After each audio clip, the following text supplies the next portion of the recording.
name? My name is Chris. I will be reporting the patient, Chinese patient obese. You know what? In the obese, obesity is commonly defined as a high weight like that, or high BMI or body mass index. In the Chinese,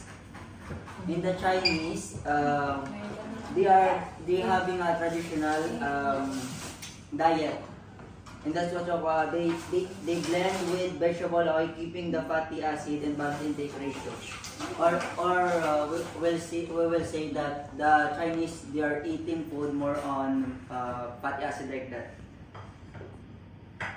And there is a main, like, you know, the lotus leaf. They are famous in the China or in the Chinese people. Because the lotus leaf is more on linoleic acid, which is important for preventing heart disease, cancer, diabetes, arthritis, weight loss, and boosting your immune system. Lotus leaf. Lotus leaves ba siya or the lotus flower? Lotus leaf. I don't know what's part of that plant. But that plant is what you call lotus leaf. Lotus leaf. Yes. So it's a plant means the one. I don't know which part is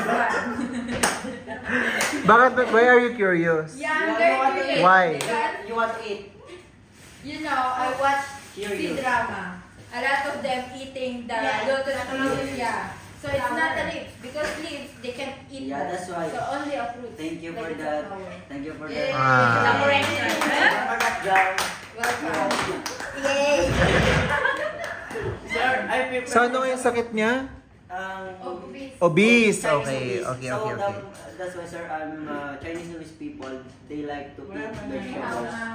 Okay, so explain what food did you prepare? This one, they are more eating in vegetable, but also fruits. So Okay. this one, Melon. Baka ikaw na yung kakainin ng pasyente mo dong. Di ba melon?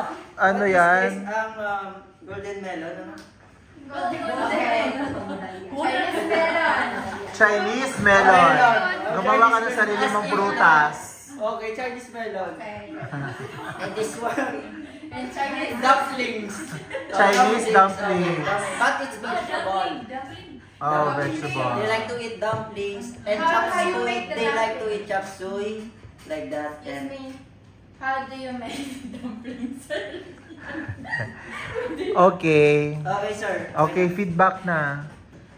For me? No. I can't just, I'm obese eh. Oh my Tapos, God. kanina siya nasabi, yun na lang. Tapos ngayon, for me, no. No, to be honest, for the first day, obese ka, sir. Of course, you were feeding so much and you are not expecting for the first day na ipapakain sa'yo is automatically fruits, only a bit or little bit of portion. So you will expect like, it just start from the first to the so it feels like The first and yeah, I Ah. know propose yung katawan na mag-a-adjust siya. Diba? Kasi sabi nga nila, pag binibiglaan, nagkakasakit. So, kailangan mo siya slowly. Okay. To be sure. Okay, noted. That's very good observation. Kayo naman dyan. How about you? Dumpling. And sushi. You like me at? Please, you can learn from them also. He nicely explained it.